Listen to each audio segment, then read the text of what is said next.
আসসালামু আলাইকুম। একাদশ শ্রেণীর প্রিয় শিক্ষার্থীরা, প্রত্যাশা করছি তোমরা যে যেখানেই আছো সচেতন আছো, সুস্থ আছো এবং স্বাস্থ্যবিধি মেনে জীবনযাপন করছো। বাংলা বিষয়ের অনলাইন ক্লাসে তোমাদেরকে স্বাগত জানাচ্ছি। আমি আমিনা আক্তার লিপি, সহকারী অধ্যাপক, বাংলা বিভাগ, ঢাকা কলেজ। গত ক্লাসে আমরা পড়ছিলাম রবীন্দ্রনাথ ঠাকুরের সোনার তরী। আমরা শুরু করেছিলাম, আশা রাখছি আজকে আমরা ক্লাসটা শেষ করতে পারবো। তো কথা না বাড়িয়ে আমরা সরাসরি আমাদের ক্লাসে চলে যাচ্ছি। আমাদের আজকের পাঠ কবিগুরুর সোনার তরী। গত ক্লাসে আমরা যেখানে শেষ করেছিলাম বাংলাদেশে রবীন্দ্রনাথ ঠাকুরের চারণভূমির চিত্র দিয়ে। দেখো তোমরা স্লাইডে, শিলাইদহ, শাহজাদপুর এবং প্রতিশর। আমরা যে কাব্যটা পড়ব, কাব্যগ্রন্থের নাম কবিতা সোনার তরী, সেটা রচিত হয়েছে শিলাইদহের জমিদার বাড়িতে।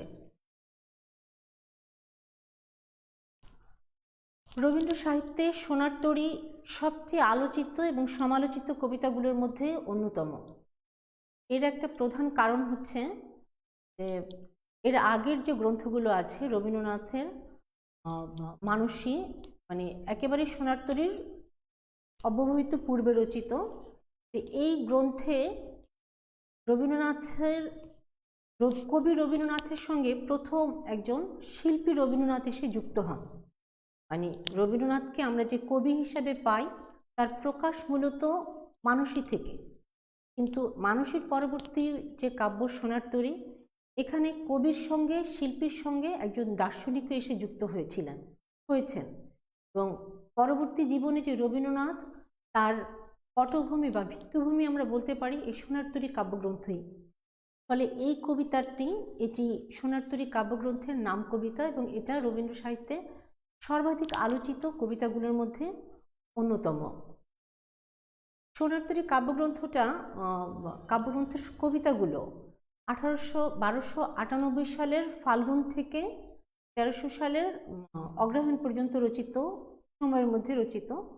তো সোনার তরী কবিতাটি রচিত হয়েছে 1298 সালের ফাল্গুনে। তোমরা ইতিমধ্যে প্রত্যেকেই কবিতাটা পড়েছো আমি আশা করছি, কারণ এর আগে বারবার বলা হয়েছে কবিতাটা পড়ার জন্য। তোমরা দেখেছো যে কবিতাটার মধ্যে একটা বর্ষাকালের চিত্র, কবিতাটার প্রেক্ষাপটেও একটা বর্ষাকালের ছবি আছে। এই মজার ব্যাপার হচ্ছে যে কবিতাটার প্রেক্ষাপটটা যে সময়ের, তার থেকে আরো 8 মাস পরে কবিতাটা রচিত হয়। তার মানে 1298 সালের ফাল্গুনে রচিত হয়, কিন্তু কবিতাটার প্রেক্ষাপট হচ্ছে 1298 সালের আষাঢ় শ্রাবণ। কবিতাটার প্রেক্ষাপটটা তোমরা একটু দেখো। রবীন্দ্রনাথ তখন বাংলাদেশের শিলাইদহের জমিদার বাড়িতে জমিদারি কার্য পরিচালনা উপলক্ষে এই বঙ্গে অবস্থান করছেন এবং সেই সময়ে পদ্মা নদীর উপরে তার যে পদ্মা বোট, সেইখানে বসে তিনি গ্রাম বাংলার, পূর্ব বাংলার যে সমস্ত চিত্র দেখছেন সেই চিত্রই একটা ছবি তিনি তুলে ধরেছেন ছিন্নপত্রে লেখা তার একটা চিঠির মধ্য দিয়ে। আমাদের চরের মধ্যে নদীর জল প্রবেশ করেছে, চাষারা নৌকা বোঝাই করে কাঁচা ধান কেটে নিয়ে আসছে। তোমরা কবিতায় দেখেছো পাকা ধান, কিন্তু আসলে বাস্তবতাটা ছিল যে কাঁচা ধান কেটে নিয়ে আসছে।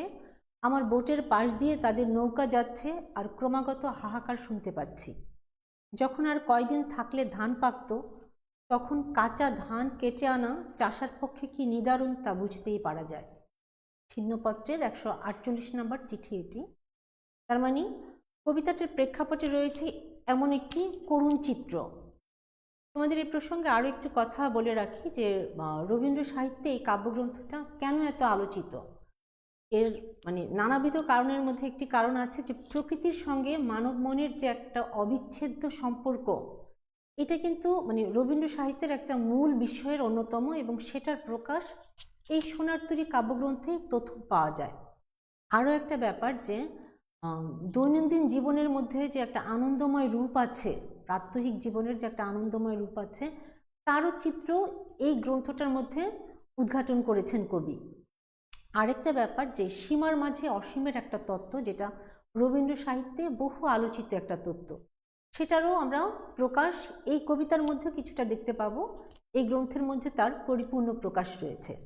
তো যাই হোক, এইখানে আমরা দেখছি যে একটা পরিপূর্ণ বর্ষার একটা চিত্র, এবং কবিতাটির প্রেক্ষাপটে একটা কষ্টকর একটা অনুভূতি যে আর কিছুকাল পরে চাষার ধান পাকতো, অথচ মানে দুর্যোগপূর্ণ আবহাওয়ার জন্য, বৈরী পরিবেশের জন্য কাঁচা ধানই কৃষককে কেটে ঘরে তুলতে হচ্ছে। সেই কষ্টকর অনুভূতি থেকে রবীন্দ্রনাথ এই দৃশ্যটা তার হৃদয়ে ধারণ করে, তার অনুভূতিতে নিয়ে এর 8 মাস পরে, বর্ষার 8 মাস পরে ফাল্গুনে কবিতাটা রচনা করেছেন। এই কবিতা নিয়ে নানাবিধ ব্যাখ্যা হয়েছে, তোমাদেরকে বলেছি, এবং এমনকি কবি নিজে যে কবিতাটার মানিয়ে ব্যাখ্যা করেছেন, সমালোচকদের কাছে সেটাও পরিপূর্ণভাবে গ্রহণযোগ্যতা পায়নি। মানে কেউ কেউ বলেছেন যে কবি যেখানে শেষ করেছেন সেটাই শেষ না।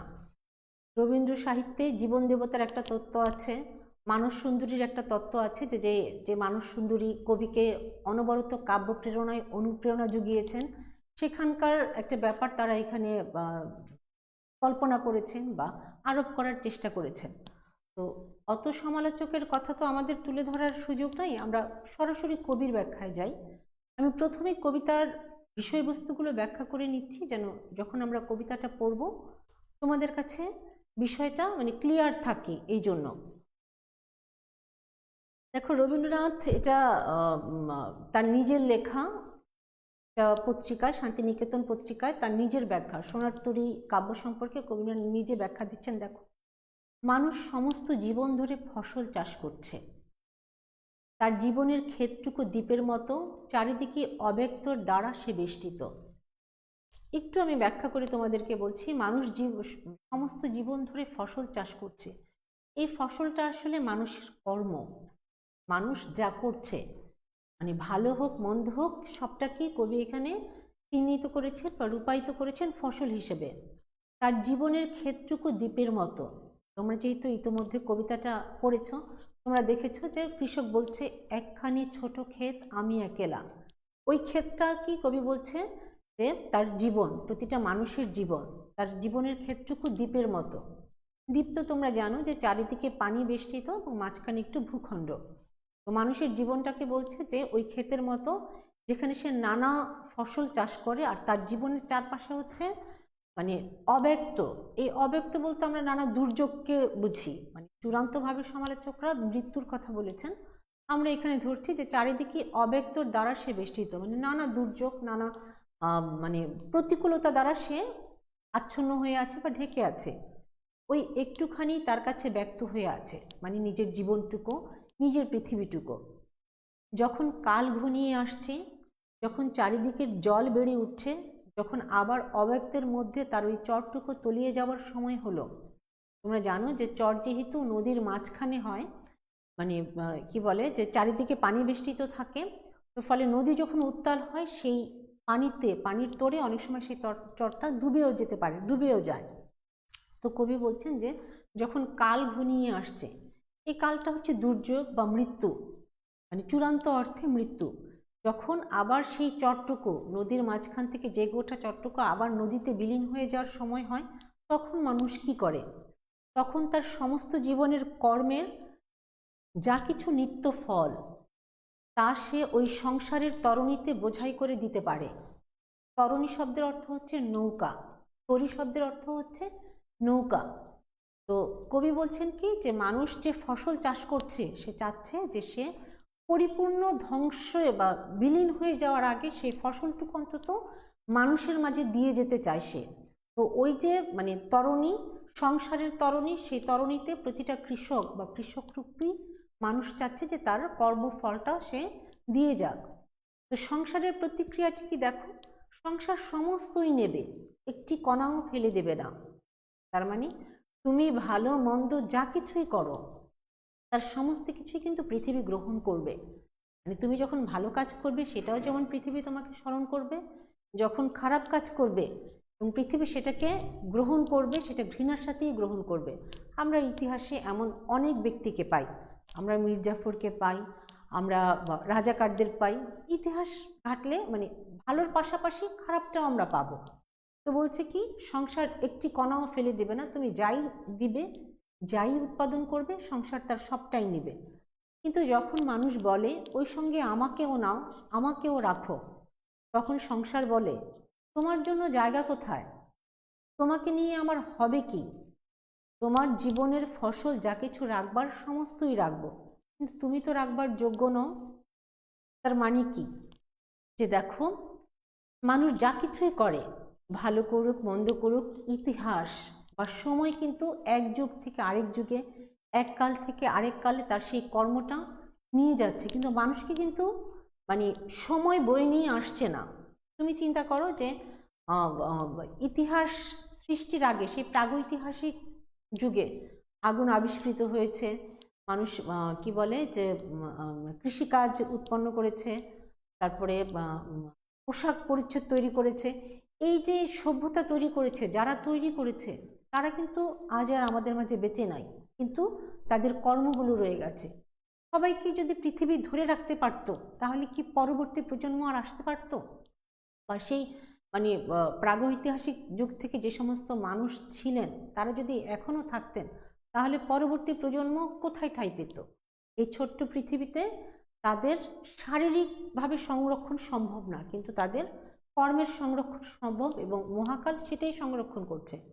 দেখো, প্রত্যেক মানুষ জীবনের কর্মের দ্বারা সংসারকে কিছু না কিছু দান করছে, সংসার তার সমস্তই গ্রহণ করছে, রক্ষা করছে, কিছুই নষ্ট হতে দিচ্ছে না। কিন্তু মানুষ যখন সেই সঙ্গে অহংকেই চিরন্তন করে রাখতে চাচ্ছে, অহং শব্দের অর্থ হচ্ছে আত্ম বা নিজ। এখানে মানুষের মানে ব্যক্তি সত্তাটাকে, শারীরিক সত্তাটা কথা বোঝাচ্ছে। অহংকে চিরন্তন করে রাখতে চাচ্ছে, তখন তার চেষ্টা বৃথা হচ্ছে। এই যে জীবনটি ভোগ করা গেল, অহংটিকেই তার খাজনা স্বরূপ মৃত্যুর হাতে দিয়ে হিসাব চুকিয়ে যেতে হবে। ওটি কোনো মতেই জমাবার জিনিস নয়। তার মানে মূল কথা কি, যে আমরা স্রষ্টাকে মনে রাখবো। পৃথিবী বা ইতিহাস বা সময় স্রষ্টাকে মনে রাখে, সৃষ্টি কর্মকে মনে রাখে, স্রষ্টাকে না। স্রষ্টা তার কর্মের মধ্যে দিয়ে বেঁচে থাকে, সশরীরে তার অবস্থান যুগ যুগ ধরে পৃথিবীতে বা শতাব্দীর পর শতাব্দী ধরে সশরীরে তার অবস্থান সম্ভব না। রবীন্দ্রনাথ নিজেই বলছেন, যে এক জায়গায় ব্যাখ্যায় বলছে, যে দেখো কুমারের কথা বলছেন, বাল্মীকির কথা বলছেন, কালিদাসের কথা বলছেন, যে তারা তাদের যে অমর কীর্তি রচনা করে গেছেন, সেগুলো কিন্তু পৃথিবী বহন করে নিয়ে এসেছেন সে যুগ থেকে এই যুগে। রবীন্দ্রনাথের সময়ে এগুলো ছিল, আমাদের সময়ে আছে, হয়তো আরও 500 বছর পরেও থাকবে। কিন্তু সেই হোমারকে বা বাল্মীকিকে বা কি বলে যে কালিদাসকে, তাকে কিন্তু ইতিহাস রক্ষা করেনি, বা তার ব্যক্তি মানুষটিকে রক্ষা করেনি। এটাই হচ্ছে সোনার তরী কবিতার মূল, মানে রবীন্দ্রনাথের মতে, কবির নিজের মতে, যে এটাই হচ্ছে তার কবিতার চূড়ান্ত ব্যাখ্যা। লেখাটা শান্তিনিকেতন নামক পত্রিকায় লেখা, 4 চৈত্র 1315 সালের। আচ্ছা, কেন কবিতাটা নিয়ে এত আলোচনা সমালোচনা, এত তার একটু ব্যাখ্যা আমি বলছি। যে রূপক, প্রতীক, সংকেত, কেউ কেউ বলেছেন এটা একটা রূপক কবিতা।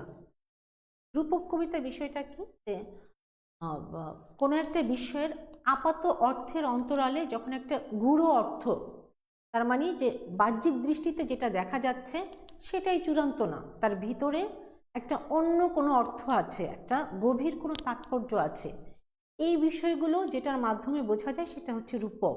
কবিতা হতে পারে, নাটক হতে পারে। তো কেউ কেউ এটাকে রূপক কবিতা বলেছেন। এইটার প্রতি সমর্থনটাই হচ্ছে বেশি, এবং তোমরা নিজেরাও দেখছো, যে যারা কবিতাটা পড়েছো, যে মানে নিচল একটা বর্ষার চিত্র, বর্ষাকালের চিত্র, কিন্তু তার মাঝখানে আসলে তার নিচে, তার অন্তরালে কবি অন্য কিছু বলতে চাচ্ছেন। কেউ কেউ বলতে চেয়েছেন এটা প্রতীক সংকেত। প্রতীক সংকেত ব্যাপারটা কি, সিম্বলিক, তার মানে একটা শব্দ দিয়ে আরেকটা কিছু বোঝাচ্ছে। এটাকে যদি তুমি সেই অর্থে ব্যাখ্যা করো, সেটাও কিন্তু ঠিক। কিরকম অর্থে ঠিক, একটু দেখো। কৃষক আমরা একটু আগেই বললাম, যে কৃষক যদি মানুষের প্রতীক হয়, সোনার ধান যদি মানুষের কাজ হয়, তার মানে হচ্ছে কৃষক, সোনার ধান, এগুলো প্রতীকী অর্থে ব্যবহার করেছেন কবি। সোনার ধান মানুষের কাজ, ক্ষেত, ক্ষেতটাকে চারিদিকে বলছে দ্বীপের মতো যে ক্ষেত, সেটা হচ্ছে আয়ুর দ্বারা সীমাবদ্ধ মানুষের জীবন অথবা পৃথিবী। নদীর স্রোত হচ্ছে অনন্ত কাল স্রোত, মানে সময় বয়ে যাচ্ছে, প্রবাহিত সময়। বাঁকা জল হচ্ছে কালের দূত মৃত্যু। তোমাদের বইয়ে বাঁকা জল শব্দটার অর্থ করা হচ্ছে যে অনন্ত কাল স্রোত। বিষয়টা একই। দেখো, নদীর স্রোতটা তো বাঁকাই, অনন্ত কাল স্রোত হোক বা কালের দূত মৃত্যু হোক। সমালোচকরা আরেকটু এগিয়ে যে বিষয়টা বলেছেন, মানে তোমাদের বলছে যে এটা কিন্তু আসলে মানে শুধু তোমাদের জন্য না, একাদশ শ্রেণীর ছাত্রদের জন্য না, এটা কিন্তু বাংলা ভাষা ও সাহিত্যে যারা অনার্স মাস্টার্স করছে তাদেরও কিন্তু এই কবিতাটা পড়তে হচ্ছে। তো আর একটু বৃহত্তর অর্থে মানে বিষয়গুলো কি, যে বাঁকা জলটাকে বলা হচ্ছে কালের দূত মৃত্যু। তোমরা তোমাদের পাঠ্য বইটাকে, এনসিটিভি প্রণীত যে বইটা, সেটাকে ফলো করবে সবসময়। সোনার তরী হচ্ছে মহাকাল। তরী শব্দের অর্থ তো নৌকা, জানো। সোনার তরী মানে অনেকটা মানে সোনার হরিণের মতো একটা ব্যাপার, যে মায়ামৃগ, যেটাতে মানুষ চাইলেও মানে নিজেকে তার মধ্যে উঠাতে পারে না। মহাকাল হচ্ছে তেমন একটা যে অনবরত বয়ে যাচ্ছে, এক যুগ থেকে আরেক যুগ, এক শতাব্দী থেকে আরেক শতাব্দী যে চলে যাচ্ছে, কিন্তু মানুষ সেখানে সেই তরীতে বা সেই নৌকায় স্থান পাচ্ছে না। যে এই হচ্ছে মোটামুটি কবিতাটার মানে অন্তর্নিহিত ব্যাখ্যা। এবার আমরা এই দুই ব্যাখ্যার সাথে কবিতার যে বাহ্যিক অর্থ, সেটা মিলিয়ে কবিতাটা পড়ার চেষ্টা করি। দেখো যে তোমাদের কাছে অর্থটা আরো ক্লিয়ার হয় কিনা।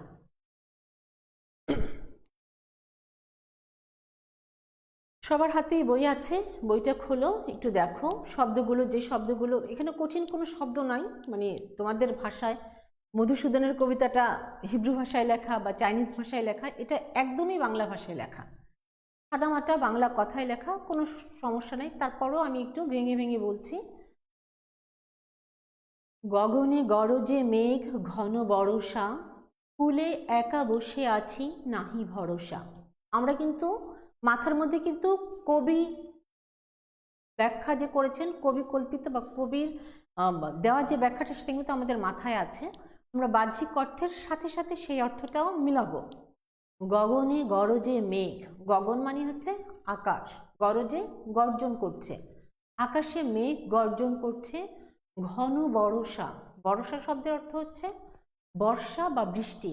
এখানে আমরা বর্ষাকাল ধরি, তার মানে হচ্ছে ঘন মানে হচ্ছে ঘোর, একদম ভরা বর্ষা, মধ্য বর্ষায় আকাশে মেঘ গর্জন করছে। কুলে একা বসে আছি নাহি ভরসা। কুলটা কিসের কুল? এটা কিন্তু নদীর কুল না, ওই যে দ্বীপ সদৃশ্য যে ক্ষেত, সেই ক্ষেতের কুলে বসে আছেন কেউ। আমরা জানি যে একজন কৃষক, সেটা পরে আমরা জানবো, কিন্তু এখন ধরে নিচ্ছি কোনো একজন ব্যক্তি মানুষ সেই কুলে, ক্ষেতের কুলে বসে আছেন। নাহি ভরসা, ভরসা নাই কেন? এই যে দুর্যোগ, যে আকাশে মেঘ গর্জন করছে, ঘোর বর্ষা, মধ্য বর্ষায় আকাশ মানে কি বলে, দুর্যোগময় হয়ে উঠেছে, চারিদিক মানে কি বলে যে বৃষ্টিতে বা নদীর যে অবস্থা, যে একটা দুর্যোগময় আবহাওয়ার ইঙ্গিত দিচ্ছে। রাশি রাশি ভাড়া ভাড়া ধান কাটা হলো সারা, ভরা নদী খুঁড়ো ধারা খর পরশা, কাটিতে কাটিতে ধান এলো বরষা। রাশি রাশি ভাড়া ভাড়া, রাশি রাশি মানে তো বোঝো অনেক, স্তূপ স্তূপ করা। ভাড়া ভাড়া, ভাড়া শব্দটার অর্থ তোমাদের বইয়ে করা আছে যে ধান রাখার পাত্র, এবং ভাড়া ভাড়া মানে হচ্ছে সেই পাত্রের মানে এটা কি বলে যে বাহুল্য বোঝাতে, অতিরিক্ত বোঝাতে।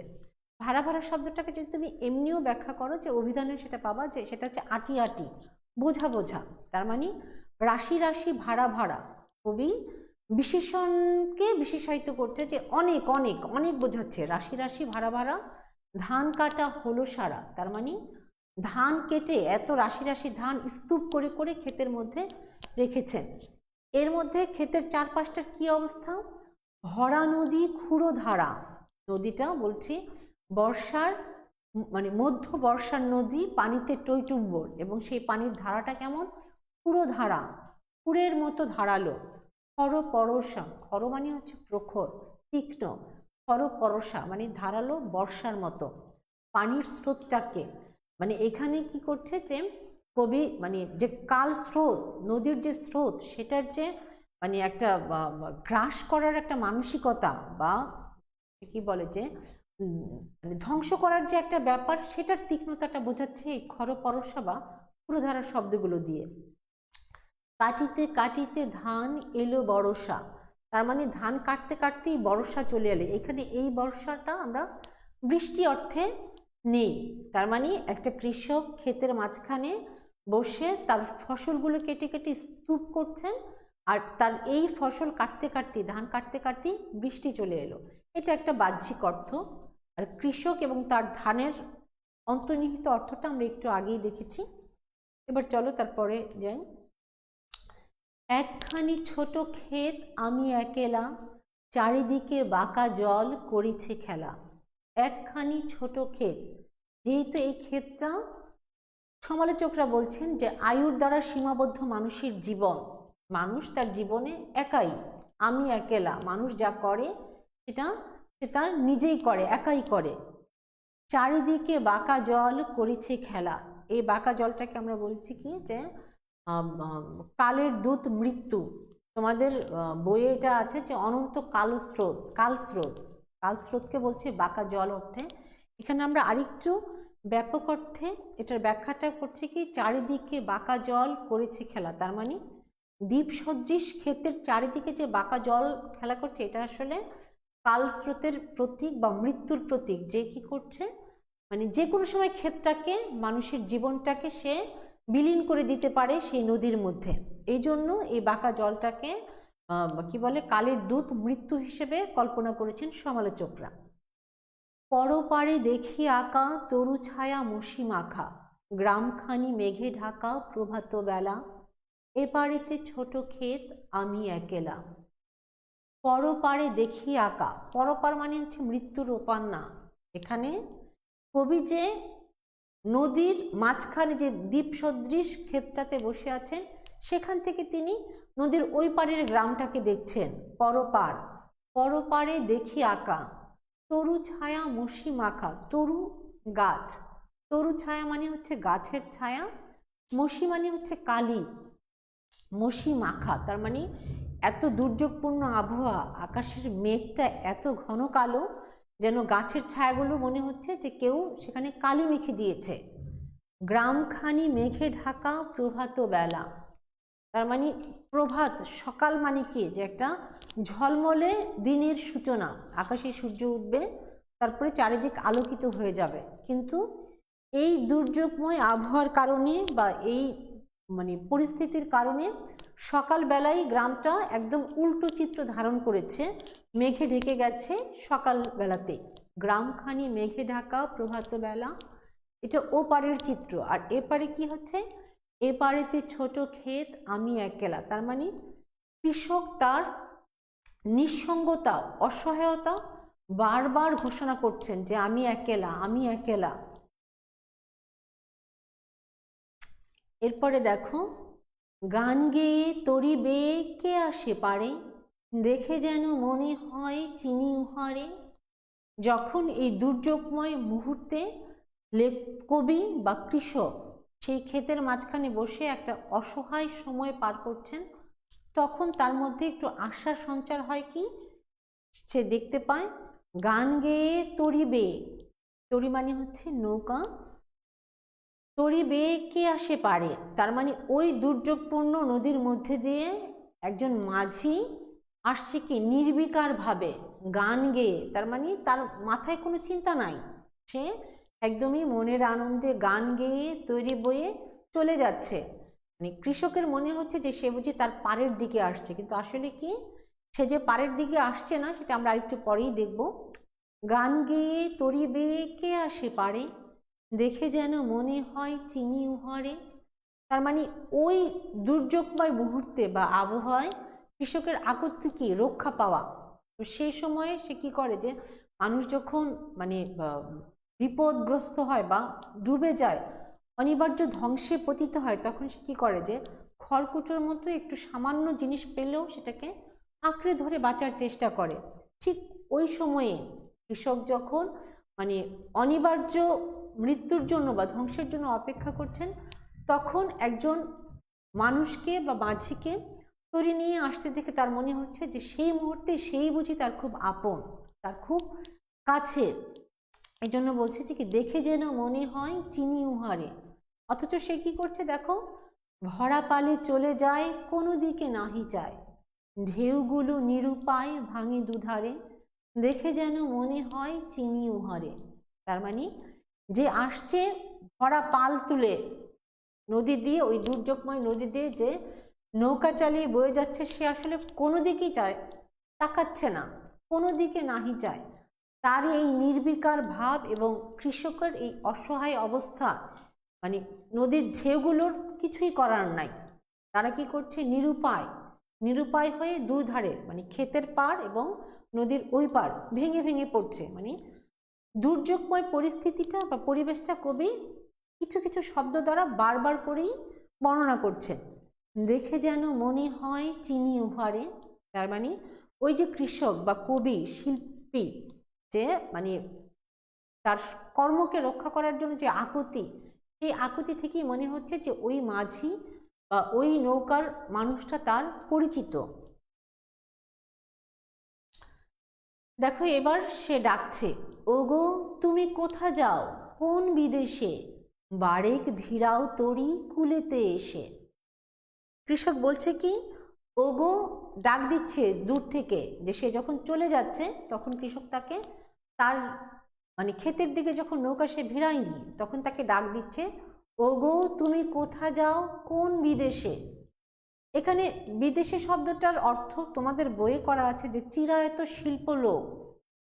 এখানে যদি এটা না করে তুমি অনন্ত কাল স্রোতের কথাও চিন্তা করো, তাহলে কিন্তু অর্থটাও মানে সেই অর্থ বিষয়টা মানে পরিষ্কার হবে। ওগো তুমি কোথা যাও কোন বিদেশে, কোন অজানার উদ্দেশ্যে তুমি চলে যাচ্ছ। বারেক ভিড়াও তরি, বারেক মানে হচ্ছে একবার, একটুখানির জন্য, ভিড়াও তরি কুলেতে এসে, একবার তোমার তরিটা আমার কুলে এসে তুমি ভিড়াও, কামনা করছে, প্রত্যাশা করছে। যেও যেথা যেতে চাও, যারে খুশি তারে দাও, শুধু তুমি নিয়ে যাও ক্ষণিক হেসে, আমার সোনার ধান কুলেতে এসে। তার মানে বলছে কি, যে তুমি যে এই দুর্যোগপূর্ণ আবহাওয়ার মধ্যে এত নির্বিকার চিত্তে চলে যাচ্ছ, মানে তোমার যে কোনো বিপদের ভয় নেই সেটা তোমার ভাবভঙ্গি দেখেই বোঝা যাচ্ছে, কিন্তু তুমি একটা বারের জন্য আমার কুলে এসে তোমার নৌকাটা ভিড়াও, এরপরে তুমি যেখানে ইচ্ছা সেখানে যাও, শুধু কি ক্ষণিক হেসে আমি যে ফসলগুলো উৎপাদন করেছি সেটা তুমি নিয়ে যাও, যেন এই দুর্যোগময় আবহাওয়া থেকে আমার যে সারা জীবনের ফসল, সারা জীবনের কর্ম, সেটা যেন মানুষের মাঝে বেঁচে থাকে, টিকে থাকে, সেটার জন্য তুমি এসে একটু এই ফসলগুলো তোমার তরিতে করে নিয়ে যাও, তারপরে তুমি যার ইচ্ছা তারে দাও।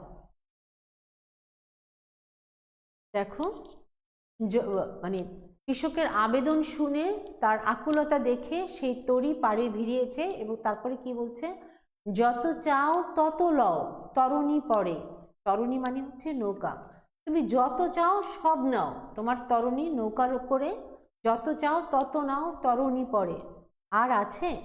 মাঝি তাকে জিজ্ঞাসা করছে, মানে কৃষক যা উৎপাদন করেছিল তার সবই সে নৌকায় তুলে ফেলেছে এবং জিজ্ঞাসা করছে আর আছে? কৃষক উত্তর দিচ্ছে, আর নাই, দিয়েছি ভরে, যা ছিল সবই আমি তোমার নৌকায় ভরে দিয়েছি। এত কাল নদী কূলে যাহা লয়েছিন ভুলে, সকলই দিলাম তুলে থরে বিথরে, এখন আমারে লহ করুণা করে। তার মানে এতদিন আমি আমার সমগ্র জীবন ধরে যে ফসল আমি উৎপাদন করেছিলাম এবং যেটা নিয়ে আমি পৃথিবীর আর সমস্ত কিছু ভুলেছিলাম, যাহা লয়ে ছিনু ভুলে, সকলই দিলাম তুলে থরে বিথরে। থরে বিথরে মানে হচ্ছে বিন্যস্ত করে সুন্দরভাবে সাজিয়ে আমি সকলে তোমার তরিতে তুলে দিয়েছি, এখন তো আর আমার কিছু নাই। তখন সে আবেদন জানাচ্ছে কি, এখন আমারে লহ করুণা করে। তার মানে আমার আকুলতায় বা আমার আবেদনে আমার কর্মগুলোকে তো তুমি রক্ষা করেছো, এখন এই কর্মের সাথে আমাকেও রক্ষা করো। মানুষের চিরন্তন আবেদন, শিল্পস্রষ্টার হোক বা প্রতিটি মানুষেরই, যে যে কাজই করুক সে চায় যে সে বেঁচে থাকুক, তার কর্মটাও বেঁচে থাকুক, সেও বেঁচে থাকুক। এই আবেদনের প্রেক্ষাপটে কি হচ্ছে দেখো, ঠাই নাই ঠাই নাই ছোট সে তরি, আমারই সোনার ধানে গিয়েছে ভরি। তার মানে একটু আগে আমরা দেখলাম যে মানে মাঝি জিজ্ঞাসা করছে আর আছে, তার ফসল সব উঠানো হয়ে গেছে, ফসলের জন্য জায়গা আছে, কিন্তু যখন কৃষক নিজে উঠতে চাইলো তখন দেখছে কি, ঠাই নাই ঠাই নাই ছোট সে তরি, মানুষের জন্য বা ব্যক্তির জন্য সেই তরিটা খুবই ছোট। আমারই সোনার ধানে গিয়েছে ভরি, মানে আমি যা উৎপাদন করেছি, আমি যা সৃষ্টি করেছি, সেই ফসলেই সেই তরি ভরে গেছে, আমার আর সেখানে জায়গা নাই, স্থান নাই। তাহলে কি হলো, সেই মহাকাল বা সেই মানে কি সোনার তরি কৃষকের সোনার ধানগুলো নিয়ে চলে যাচ্ছে। পরের চিত্রটা কি দেখো, শ্রাবণ গগন ঘিরে ঘন মেঘ ঘুরে ফিরে, শূন্য নদীর তীরে রহিনু পড়ি, যাহা ছিল নিয়ে গেল সোনার তরি। তার মানে ওই যে আবার সে প্রথম অবস্থার মানে মাঝি আসার আগের যে অবস্থা, কৃষক আবার সেই অবস্থার মধ্যেই পতিত হলেন। শ্রাবণ গগন ঘিরে ঘন মেঘ ঘুরে ফিরে, শূন্য নদীর তীরে রহিনু পড়ি, আকাশে সেই দুর্যোগময় অবস্থা চলছে, চারিদিকে মানে নদী পার ভাঙছে বা বাঁকা স্রোত বাঁকা জল কি করছে, ক্ষেতটাকে বিলীন করার জন্য উন্মুখ হয়ে আছে। আর সেই কৃষক, কবিরূপী বা কৃষক, সে একা একা সেই শূন্য নদীর তীরে একাই পড়ে রয়েছে। মাঝখান থেকে কি হলো, যাহা ছিল নিয়ে গেল সোনার তরি। তার মানে এতকাল সে যা কিছু নিয়ে পৃথিবীর অন্য সব কিছু ভুলেছিল, সোনার তরি এসে কি করলো, তার সেই কাজটাকে নিয়ে চলে গেল, তাকে নিঃসঙ্গ করে দিয়ে চলে গেল। তো এটা হচ্ছে মোটামুটি কবিতাটার বাহ্যিক ব্যাখ্যা। অন্তর্নিহিত তাৎপর্যটা আমার মনে হয় তোমরা এতক্ষণে বুঝতে পেরেছো, যে পৃথিবী বা মহাকাল মানুষের কর্মকে মনে রাখে এবং মানে কর্মের মধ্যে দিয়ে সেই ব্যক্তি মানুষটা টিকে থাকে, কিন্তু মানুষের যে সশরীরী অবস্থান সেটা মহাকাল কখনোই রক্ষা করে না, কোনো মানুষকেই না। সে যত বড় মানে শিল্পস্রষ্টাই হোক বা যত বড় মানে যা কিছুই হোক না কেন, যেই হোক না কেন, তাকে তার কাজের মধ্যে দিয়েই বেঁচে থাকতে হয়, তার কর্মের মধ্যে দিয়েই তাকে বেঁচে থাকতে হয়, অন্য কোনোভাবে তার বেঁচে থাকার কোনো উপায় পৃথিবী রাখেনি। এই হচ্ছে মোটামুটি কবিতাটা। এরপরে দেখো যে কবিতার কি বলে যে শব্দার্থ যেগুলো আছে সেগুলো, যেহেতু আমি শব্দগুলো ভেঙে ভেঙেই বলেছি, আমার মনে হয় শব্দার্থগুলো নতুন করে পড়ানোর কিছু নেই, তোমরা একটু দেখলেই বিষয়টা বুঝতে পারবে। পাঠ পরিচিতি, পাঠ পরিচিতিটাও আমরা যে ব্যাখ্যাগুলো এর মধ্যে দিলাম তার মধ্যে চলে এসেছে। তারপরে একটু দেখছি দেখো, সোনার তরী রবীন্দ্রনাথ ঠাকুরের সোনার তরী কাব্যগ্রন্থের নাম কবিতা। নাম কবিতা মানে তো জানোই যে যার নামে কবিতার মানে গ্রন্থটার নামকরণ করা হয়। তার মানে সোনার তরী কাব্যগ্রন্থে আরো অনেক কবিতা আছে, কিন্তু এই কবিতাটার নাম অনুসারেই গ্রন্থটার নামকরণ করা হয়েছে। শতাধিক বছর ধরে এই কবিতা বিপুল আলোচনা ও নানামুখী ব্যাখ্যায় নতুন নতুন তাৎপর্য অভিষিক্ত। তার মানে এই যে আমরা প্রথমে কবি প্রদত্ত একটা ব্যাখ্যা আমরা দেখেছি, কিন্তু সমালোচকরা কিন্তু কবির এই ব্যাখ্যায় সন্তুষ্ট হতে পারেননি। তারা বলেছেন যে কেউ কেউ বলেছেন যে এই সোনার তরীর নিয়ে আসলে কবির কি বলে যে জীবন দেবতা, কাব্য প্রেরণা লক্ষ্মী, যে সে তাকে কি করছেন যে তার সোনার ফসলগুলো এক কাল থেকে আরেক কালে নিয়ে যাচ্ছে, আর শূন্য নদীর তীরে তাকে বিলীন হওয়ার জন্য রেখে যাচ্ছেন তা না, বরং আরো নতুন নতুন সাহিত্যকর্ম বা শিল্পকর্ম সৃষ্টির জন্য তাকে রেখে যাচ্ছেন। কবি নিজে ব্যাখ্যা করছেন যে আসলে তাকে অনিবার্য মৃত্যুর মুখে পতিত হওয়ার জন্যই মহাকাল তাকে এখানে রেখে যাচ্ছেন, শুধু তার কাজটাকে নিয়ে যাচ্ছেন। কিন্তু সমালোচকরা বলছেন যে না, তাকে নতুন করে আরো শিল্প সৃষ্টির জন্য তাকে এখানে রেখে যাচ্ছেন। তাই এই যে শেষের যে শূন্যতায়, শূন্য নদীর তীরে রহিনু পড়ে, এই শূন্যতার মধ্যে বা এই নিঃসঙ্গতার মধ্যেও একটা আশার সঞ্চয় বা একটা আশার এটা কি বলে যে সৃষ্টি করেই সোনার তরী চলে যাচ্ছেন। তো নানাবিধ ব্যাখ্যায় এই কবিতাটা অভিষিক্ত হয়েছে বলে এটা এত বছর পরেও এত আলোচিত সমালোচিত। একই সঙ্গে কবিতাটি গূঢ় রহস্য ও শ্রেষ্ঠত্বেরও স্মারক। মহৎ সাহিত্যের একটি বিশেষ গুণ হলো কালে কালে নতুন দৃষ্টিভঙ্গি ও বিবেচনার আলোকে তার শ্রেষ্ঠত্ব নিরূপিত হতে থাকে। বাংলা কবিতার ইতিহাসে সোনার তরী তেমনই আশ্চর্য সুন্দর এক চিরায়ত আবেদনবাহী কবিতা। কবিতাটার সৌন্দর্য তোমরা যারা পড়েছ, যারা শুনেছ এ পর্যন্ত, আমার ধারণা যে তোমরা আসলে প্রত্যেকেই বুঝতে পেরেছ যে খুব সাধারণ কথায়, সাদামাটা কথায় কবি পৃথিবীর কত গূঢ় একটা দর্শন তিনি প্রকাশ করেছেন। প্রকৃতির মধ্যে দিয়ে, প্রকৃতির সঙ্গে মানব মনের যে একটা অবিচ্ছেদ্য সম্পর্ক, সেই সম্পর্কের মধ্যে দিয়ে মানুষের জীবনের যে একটা এটা কি বলে যে তাত্ত্বিক রূপ, একটা আকাঙ্ক্ষা, সেটাকে কবি তুলে ধরেছেন খুব সাদামাটা কথায়। আচ্ছা, কবিতাটিতে দেখা যায়, এই ব্যাখ্যাগুলো আমরা একটু আগেই করলাম, দেখা যায় চারপাশের প্রবল স্রোতের মধ্যে জেগে থাকা দ্বীপের মতো ছোট একটি ধান খেতে উৎপন্ন সোনার ধানের সম্ভার নিয়ে অপেক্ষারত নিঃসঙ্গ এক কৃষক। আকাশের ঘন মেঘ আর ভারী বর্ষণের পাশে খরস্রোতা নদী হয়ে উঠেছে হিংস্র। চারিদিকের বাঁকা জল কৃষকের বনে সৃষ্টি করছে ঘন ঘোর আশঙ্কা। এরকম এক পরিস্থিতিতে ওই খরস্রোতা নদীতে একটি ভরাপাল সোনার নৌকা নিয়ে বেয়ে আসে এক মাঝিকে দেখা যায়। উৎকণ্ঠিত কৃষক নৌকা কুলে ভিড়িয়ে তার উৎপাদিত সোনার ধান নিয়ে যাওয়ার জন্য মাঝিকে সকাতরে মিনতি জানালে ওই সোনার ধারের সম্ভার নৌকায় তুলে নিয়ে মাঝি চলে যায়। ছোট নৌকা বলে স্থান সংকুলান হয় না কৃষকের, শূন্য নদীর তীরে আশাহত কৃষকের বেদনা গুমড়ে মরে। এই কবিতায় নিবিড়ভাবে মিশে আছে কবির জীবন দর্শন। মহাকালের স্রোতে জীবন যৌবন ভেসে যায়, কিন্তু বেঁচে থাকে মানুষেরই সৃষ্ট সোনার ফসল। তার ব্যক্তিসত্তা ও শারীরিক অস্তিত্বকে নিশ্চিতভাবে হতে হয় মহাকালের নিষ্ঠুর কালগ্রাসের শিকার। যে কথাটা আমরা এতক্ষণ ব্যাখ্যা করলাম, যে মানুষকে, ব্যক্তি বা শারীরিক মানুষের বেঁচে থাকা কোনো অবস্থাতেই সম্ভব না, তাকে বেঁচে থাকতে হয় তার কর্মের মধ্যে দিয়ে, এবং সেই কর্মটা যদি শাশ্বত হয় তাহলে সে হয়তো শতাব্দীর পর শতাব্দী বেঁচে থাকতে পারেন। যেমন বেঁচে আছেন রবীন্দ্রনাথ, যেমন বেঁচে আছেন মধুসূদন, যেমন বেঁচে আছেন হোমার, বাল্মীকি, কালিদাস ইত্যাদি, বিখ্যাত ব্যক্তিরা। তো আমরা অবশ্যই এমন কিছু করব, এমন কাজ করব যেটার মধ্যে দিয়ে আমরাও রবীন্দ্রনাথের মতো বা হোমার, বাল্মীকির মতো বেঁচে থাকতে পারি। নেতিবাচক কোনো কাজের মধ্য দিয়ে যেন আমরা মানুষের মনে ঠাঁই না পাই, সেটাই হচ্ছে আমাদের প্রচেষ্টা থাকতে হবে। এরপরে দেখো, সোনার তরী মাত্রাবৃত্ত ছন্দে রচিত। এটা আমরা কি বলে যে ছন্দের ক্লাসে আলোচনা করেছি। এর অধিকাংশ পংক্তি ৮+৫ মাত্রার পূর্ণ পর্বে বিন্যস্ত। সোনার তরী যে মাত্রাবৃত্ত ছন্দ সেটা আমরা আগেই জানি। তোমরা কেউ কেউ বলেছিলে যে ছন্দটা আমাদের কি কাজে লাগবে? পড়াশোনা করলে ছন্দটা সারা জীবনই কাজে লাগবে। প্রতিটা কবিতার ছন্দ থেকে প্রশ্ন আসে, হয়তো তুমি পরীক্ষার জন্য একটা দুইটার বেশি প্রশ্ন পাওয়া না ছন্দের উপরে, কিন্তু ছন্দটা জানা থাকলে তোমার কাছে কবিতার ছন্দটা ক্লিয়ার থাকবে। তুমি নিজে কোনো ব্যাখ্যা তোমার কাছে অপূর্ণতা পাবে না। ৮-৫ মাত্রার পূর্ণ পর্বে বিন্যস্ত। আরেকটা কথা তোমাদের আমি ছন্দের ক্লাসে বলেছিলাম যে শুধুমাত্র একটা শব্দের জন্যই কিন্তু সোনার তরীটা মাত্রাবৃত্ত ছন্দের কবিতা, সেটা হচ্ছে শূন্য।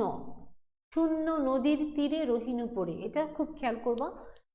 তোমাদের এখানে যদিও নাই বিষয়টা, কিন্তু শূন্য শব্দটার কারণেই কিন্তু সোনার তরী মাত্রাবৃত্ত ছন্দের কবিতা। অথবা এটাকে তুমি অক্ষরবৃত্ত ফেললেও, কারণ যেহেতু এটা ৮-৫, ৮ কিন্তু অক্ষরবৃত্ত ছন্দের বৈশিষ্ট্য বা পূর্ণ পর্বের বৈশিষ্ট্য। ওই শূন্য শব্দের কারণে এটা অক্ষরবৃত্ত না হয়ে মাত্রাবৃত্ত ছন্দ হয়েছে। এবার চলো আমরা একটা উদ্দীপক দেখি। এটা তোমাদেরই বইয়ে আছে, বই থেকে নেওয়া উদ্দীপক। আরও একটা উদ্দীপক আছে। আমার ধারণা যে সোনার তরী থেকে যে কোনো ধরনের উদ্দীপক আসলে তোমরা হয়তো সেটার উত্তর করতে পারবে, কারণ এটার থিমটা কি? মানুষের পৃথিবীতে বেঁচে থাকা, শারীরিক না, তার কর্মের মধ্যে দিয়ে। মানুষ যত চেষ্টাই করুক, সে তার কর্ম ছাড়া অন্য কোনোভাবেই শতাব্দীর পর শতাব্দী, যুগের পর যুগ বেঁচে থাকতে পারবে না। দেখো, জয়নুল আবেদিন বিখ্যাত চিত্রশিল্পী, তিনি শিল্পাচার্য নামে পরিচিত। তার বিখ্যাত চিত্রকর্মের মধ্যে রয়েছে দুর্ভিক্ষের চিত্রমালা, সংগ্রাম, সাঁওতাল রমণী, ঝড় এবং আরও অনেক ছবি। পৃথিবীর মানুষ এই শিল্পীর পেন্সিলের আঁচড়ে প্রতিফলিত দুর্ভিক্ষ তাড়িত মানুষও সেই সময়কে আজও অনুভব করে। বর্তমান ঢাকা বিশ্ববিদ্যালয়ের চারুকলা অনুষদ প্রতিষ্ঠায় তিনি ছিলেন পুরোধা ব্যক্তিত্ব। তো আমার ধারণা যে এখান থেকে যে কোনো ধরনের প্রশ্ন যদি করা হয় তোমরা হয়তো সেটার অ্যান্সার করতে পারবে। সোনারতরী সম্পর্কে আমাদের এই পর্যন্তই মোটামুটি কবিতা, আজকে আমাদের কবিতা শেষ। আমি আর একটু কথা তোমাদের বলছি। নেক্সট ক্লাসে আমরা অপরিচিতা পড়ব রবীন্দ্রনাথের। নেক্সট শনিবারে বেলা 11টায় আমরা এটার উপরে ক্লাস নেব। তবে অপরিচিতা পড়ার আগে মানে ক্লাসের আগে তোমরা অবশ্যই বাসায় প্রত্যেকেই গল্পটা পড়বে। সেই সময় আমরা আর কবি পরিচিত যাব না, সরাসরি গল্পে ঢুকবো। অবশ্যই অপরিচিতা গল্পটা পড়বে এবং সেই সঙ্গে যদি সম্ভব হয়, যদি তোমাদের সদিচ্ছা থাকলেই সম্ভব হবে, রবীন্দ্রনাথের আরও দুটি গল্প দেনা পাওনা এবং হৈমন্তী, যে দুইটা পড়লে তোমরা অপরিচিতার যে মানে রবীন্দ্রনাথের যে নতুনত্ব, এই তিনটা গল্পের বিষয় একই, যৌতুক প্রথা, দেনা পাওনা, প্রথমে লেখা দেনা পাওনা এবং এরপরে হৈমন্তী এবং অপরিচিতা প্রায় কাছাকাছি সময় রচিত। কিন্তু হৈমন্তী থেকে অপরিচিতার যে পার্থক্যটা, সেটা যদি তোমরা দুটো মিলিয়ে পড়ো, তিনটা পড়ো, হৈমন্তী এবং দেনা পাওনাটা প্রায় একই রকম, মানে পরিণতিটা একটু ভিন্নভাবে একরকম। আর হৈমন্তী থেকে অপরিচিতার মানে উত্থানটা যে বিদ্রোহটা, সেটা যদি তোমরা তিনটে একসাথে পড়ো তাহলে নিজেরাই বুঝতে পারবে। তো এই মানে সামনের ক্লাসের এই পড়াটুকু তোমাদের জন্য থাকবে। অবশ্যই আমরা অপরিচিতটা গল্পটা পড়েই আমরা পরবর্তী ক্লাসে বসবো। আর আরেকটু কথা আমি একটু বলি, তোমাদের কারো প্রশ্ন ছিল রবীন্দ্রনাথ সম্পর্কে গত ক্লাস শেষ করে, যে তোমরা কেউ কেউ বলেছো যে রবীন্দ্রনাথ ঢাকা বিশ্ববিদ্যালয় প্রতিষ্ঠার বিরোধিতা করেছেন। তোমরা এই কথাটা কোথায় পেয়েছো? একটা কথা, মানে কোনো লিখিত ডকুমেন্ট কি তোমাদের কারো কাছে আছে, মানে যারা এই প্রশ্নটা করেছো? একটা বিষয় মনে রাখবা যে মন্তব্য করতে হলে তুমি কিন্তু বাহির থেকে মন্তব্য করতে পারো, কিন্তু যদি তুমি বিচার করতে যাও তাহলে তোমাকে ভিতরে প্রবেশ করতে হবে। রবীন্দ্রনাথ এমন একজন মানুষ যিনি তার সমকালে তো বটেই, তার মৃত্যুর পরেও ব্যাপক মানে বিরূপ সমালোচনার সম্মুখীন হয়েছেন। তার মানে উদ্ভবটা, তার কারণটা মানে আমি খুবই সামান্য জ্ঞানের অধিকারী, আমার জ্ঞানে আমার মনে হয়েছে যে হিংসা ছাড়া এর অন্য কোনো কারণ নেই। কারণ রবীন্দ্রনাথকে এখনো পর্যন্ত মানে কেউ অতিক্রম করতে পারেনি রবীন্দ্রনাথ নিজে ছাড়া। তো রবীন্দ্রনাথের মতো একটা মেধাকে ঈর্ষা করাটাই স্বাভাবিক। একটা সময়ে মানে রবীন্দ্রনাথকে কেন্দ্র করেই হচ্ছে সাহিত্য একটা গোষ্ঠী তৈরি হয়েছে, একটা না একাধিক গোষ্ঠী তৈরি হয়েছে, যারা মানে এক পক্ষে রবীন্দ্রনাথকে বিরোধিতা করেছে, আরেক পক্ষ হচ্ছে রবীন্দ্র বিরোধীর মানে বিপরীতে যেয়ে প্রতিবাদ করে। তো ফলে মানে রবীন্দ্রনাথ নিজে যেমন একা কয়েকশো বছরকে নিয়ন্ত্রণ করেছেন, তেমনি রবীন্দ্রনাথকে সৃষ্টি করে যে মানে কেন্দ্র করে যে মানে এটা কি বলে যে মন্তব্য, যে কুৎসা, সেটা দিয়েও কিন্তু আরো কয়েক কাল মানে এগিয়ে গেছে, এমনিই গেছে আর কি, প্রবাহিত হয়েছে। আমরা যখন ছোট ছিলাম তখনও আমরা শুনেছি যে রবীন্দ্রনাথ নজরুলের একটা বৈরী সম্পর্কের কথা, অথচ রবীন্দ্র বা নজরুল কারো লেখাতে কোথাও কিন্তু এই বৈরিতা নেই। আমরা শুনেছি কি রবীন্দ্রনাথ যদি নোবেল প্রাইজ না পেতেন তাহলে হয়তো নজরুলই পেতেন। মানে এখন এসে আমরা বুঝি যে বিষয়টা কত হাস্যকর। রবীন্দ্রনাথ যখন নোবেল প্রাইজ পান 1913 সালে, তখন নজরুলের বয়স কত? তার পক্ষে কি 1913 সালে মানে নোবেল প্রাইজ পাওয়া সম্ভব? কিন্তু যখন ছোট ছিলাম তখন কিন্তু আমরাও এগুলো বিশ্বাস করেছি। রবীন্দ্রনাথের মতো একজন মানুষ, মানে মানবিক মানুষ বাংলা সাহিত্যে আর একটাও নেই। তিনি তার মানে নিজের নোবেল প্রাইজের অর্থ কি করেছেন, কৃষকদের জন্য কৃষি ব্যাংক প্রতিষ্ঠায় তিনি সম্পূর্ণটা বিলিয়ে দিয়েছেন। নিজের ছেলেকে তিনি কি করেছেন, যে মানে কৃষির উপরে পড়াশোনা করার জন্য বিদেশ পাঠিয়েছেন। তো অমন একটা মানুষ কখনো বলতে পারেন যে চাষার দেশে বিশ্ববিদ্যালয় দিয়ে কি হবে? যিনি জ্ঞানী, মানে জ্ঞান যিনি ধারণ করে, তিনি কখনোই জ্ঞানের বিপক্ষে দাঁড়ান না। ব্যাপারটা হয়তো এমন হতে পারে যে সে সময় যারা কি বলে যে ঢাকা বিশ্ববিদ্যালয়ে প্রতিষ্ঠার বিরোধিতা করেছেন, যেহেতু বোদ্ধা মহলে বিশেষ করে কলকাতা বিশ্ববিদ্যালয়ের তৎকালীন অধ্যাপকের কথা আছে, আশুতোষ ভট্টাচার্যের কথা, আরও ব্যক্তির কথা আছেন, কারণ সেই সময়টা তো ছিল কলকাতা কেন্দ্রিক সমস্ত কিছু, লেখাপড়া সমস্ত কিছু। তো তারা হয়তো মনে করেছেন যে, হয়তো না, তারা এটাই মনে করেছেন যে এই বঙ্গে যদি একটা বিশ্ববিদ্যালয় হয় তাহলে কলকাতা বিশ্ববিদ্যালয়ের বাজেটে কম পড়বে, সেখানে মানে নানা জিনিসের ঘাটতি পড়বে। তো সেই ক্ষেত্রে তারা বিরোধিতা করতে পারেন, এবং তাদের সঙ্গে যেহেতু তারাও বোদ্ধা মহলের অন্তর্ভুক্ত, তাদের সঙ্গে রবীন্দ্রনাথের যোগাযোগ থাকার কারণে তারা মনে করতে পারেন যে হয়তো রবীন্দ্রনাথের মতো তাদের মতের মতোই। কিন্তু রবীন্দ্রনাথ কিন্তু কোথাও না, বরঞ্চ মানে যে তত্ত্ব দিয়ে, যে তথ্য দিয়ে এই প্রসঙ্গটা উত্থাপন করা হয়, যে একটা সভায় ঢাকা বিশ্ববিদ্যালয় প্রতিষ্ঠার সপক্ষে বা বিপক্ষে যে সভা হয়েছিল, রবীন্দ্রনাথ সেখানে ছিলেন, কিন্তু মানে আলোচকরা, বিভিন্ন সময়ে আলোচকরা একদম তারিখ ধরে ধরে দেখিয়েছেন যে ওই সভায় রবীন্দ্রনাথ উপস্থিতি ছিলেন না। কিন্তু এই যে রবীন্দ্রনাথ সম্পর্কে প্রোপাগান্ডা, এগুলো মানে রবীন্দ্রনাথের সময়েও চলে এসেছেন, এখনো চলছেন, হয়তো আরও চলবেন। এর একটা মূল কারণ কিন্তু ধর্মীয় একটা ব্যাপার কাজ করে, ঠিক আছে? যে এই যে রবীন্দ্র নজরুলের ব্যাপারটা, এটাও কিন্তু মানে ধর্মটা কি আমরা না বুঝেই ব্যবহার করি। তোমরা ডক্টর মোহাম্মদ শহীদুল্লাহর কথা জানো, মানে উনি আসলে প্রকৃত একজন বোদ্ধা, উনি কিন্তু ধার্মিক ছিলেন, কিন্তু তিনি তার লেখায় কখনোই রবীন্দ্রনাথকে তো আক্রমণ করেননি, বরং তিনি রবীন্দ্র প্রতিভার মানে সঠিক মূল্যায়ন করেছিলেন। অথচ আমাদের মুনির চৌধুরী বা কি আহমেদ শরীফ, এদের মতো বোদ্ধারাও কিন্তু একসময় রবীন্দ্র বিরোধিতা করেছেন। মানে এটার আসলে দরকার ছিল হয়তো এই অর্থে যে রবীন্দ্রনাথকে বিরোধিতা না করলে রবীন্দ্র প্রভাব থেকে বের হয়ে আসা সম্ভব ছিল না, কারণ রবীন্দ্রনাথ প্রতি মুহূর্তে নিজেই নিজেকে অতিক্রম করেছেন। রবীন্দ্র সময়ে মানে রবীন্দ্রনাথ বেঁচে থাকা পর্যন্ত রবীন্দ্রনাথকে অতিক্রম করার মতো কোনো প্রতিভা সেই সময় তৈরি হয়নি। এবং আরেকটা ব্যাপার যে যারাই প্রথম বয়সে রবীন্দ্রনাথের বিরোধিতা করেছেন, শেষ বয়সে তিনি যদি প্রকৃত জ্ঞানী হয়ে থাকেন, বোদ্ধা হয়ে থাকেন, তিনি কিন্তু সেই অপরাধটা স্বীকার করেছেন। আমি আমার দেখা তোমাদের আমার ক্লাসে অধ্যাপক সেলিম আলদিন, আচার্য সেলিম আলদিনের কথা বলেছিলাম, যিনি বাংলাদেশের নাট্যাচার্য হিসেবে পরিচিত। তিনিও কিন্তু প্রথম জীবনে বলেছিলেন যে রবীন্দ্রনাথের নাটক কোনো নাটকই না, কিন্তু শেষ বয়সে তিনিই স্বীকার করে গেছেন যে রবীন্দ্রনাথ বাংলা নাটককে তার হাত দিয়ে 100 বছর এগিয়ে দিয়ে গেছেন। আজকে কিন্তু তিনি নাট্যাচার্য, আমরা তাকে বলি নাট্যাচার্য সেলিম আলদিন। তাই যারাই যখনই মানে হয়তো প্রথম বয়সে না বুঝে রবীন্দ্রনাথের বিরোধিতা করেছেন, কিন্তু যখন তার জ্ঞানচক্ষু উন্মোচিত হয়েছে তখন তিনি আর মানে কবিকে গুরু না বলে আর মানেননি, মানে মানতে পারেননি।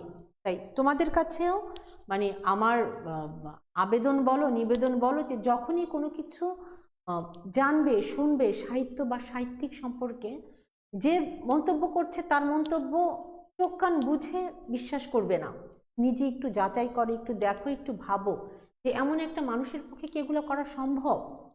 মানে তিনি কেন সমালোচনার শিকার হচ্ছেন? কারণ তার প্রতিভা তাকে তার সমকালেও সমালোচিত করেছে, তার পরবর্তীকালেও সমালোচিত করেছে, কিন্তু তার পক্ষে কখনো হীন কাজ করা সম্ভব ছিল কিনা, যদিও তিনি মানুষই ছিলেন, যে মানুষের পক্ষে খারাপ কাজ করা সম্ভব। কিন্তু রবীন্দ্রনাথ তোমরা একটু পড়ো, যে রবীন্দ্রনাথের মতো একজন রসিক, একজন মানে সাধারণভাবে জীবনযাপন করা মানুষ কখনো মানুষের বৃহৎ অর্থে মানে বৃহত্তর মানুষের ক্ষতিকর কোনো কিছু করেছেন কিনা বা করা তার পক্ষে সম্ভব কিনা।